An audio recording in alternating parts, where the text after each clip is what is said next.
Hello everybody, I hope you've had a good Easter week. It's lovely to be able to share a few thoughts with you. I've recently been reading a book by a psychotherapist called Julia Samuel, and she's written a book called This Too Shall Pass, Stories of Crisis and Hopeful Beginnings, Change and Courage.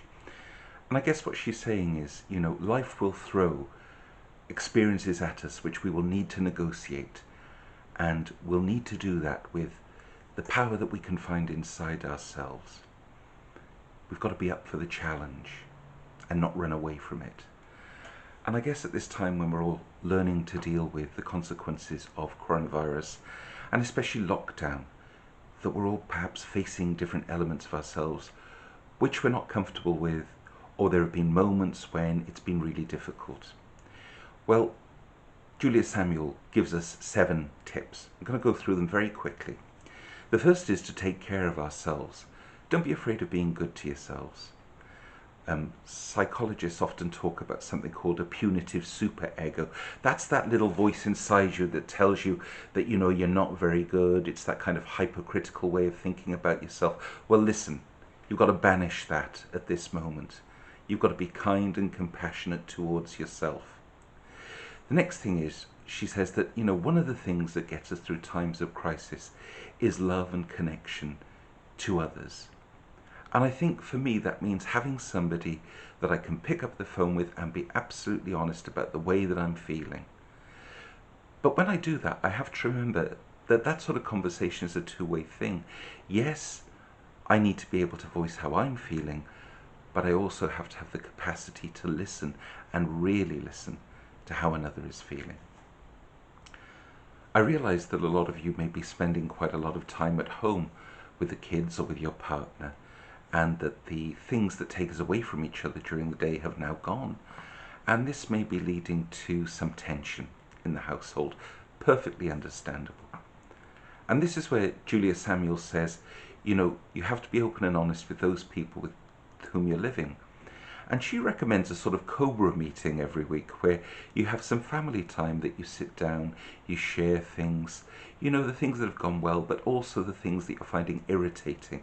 Because quite often, isn't it amazing how we cope with the big challenges that life brings to us, but it's the little niggly things that really get under our skin, really annoy us. And I think we have to be courageous enough to talk about those. Of course, do remember, for every complaint you've got, somebody will have a complaint about you. So it's not about getting even. It's about sharing how you're really feeling. The next thing is, of course, regular exercise. Even I, dear friends, have got the bike out. It's great now because there's no traffic on the roads, or hardly any. So I've taken the bike out. I go out for my half an hour to an hour's bike ride every day. And you know what? It really does help. It gets those dopamine kind of chemicals rushing about, and you feel better for it. So a little bit of exercise, whether it's the bike, whether it's walking, whether it's running, whether it's doing something in the garden, doesn't matter, but get out there, do something.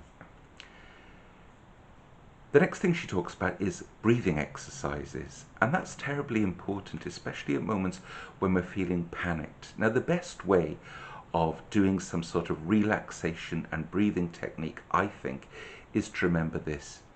You breathe in through your nose as if you're smelling a flower, then you hold it, and you breathe out as if you're blowing out a candle. And you do that for 5 to 10 minutes. That oxygenates the blood, and it gives you that powerful feeling of, I'm okay. That sense of resilience will come back to you. So meditative breathing, really important. The next thing she recommends is intentionally, now that's the word here, intentionally choosing to do something that soothes you. For some people it'll be listening to music, for others watching the telly, for others reading a book. Now I'll let you into a secret.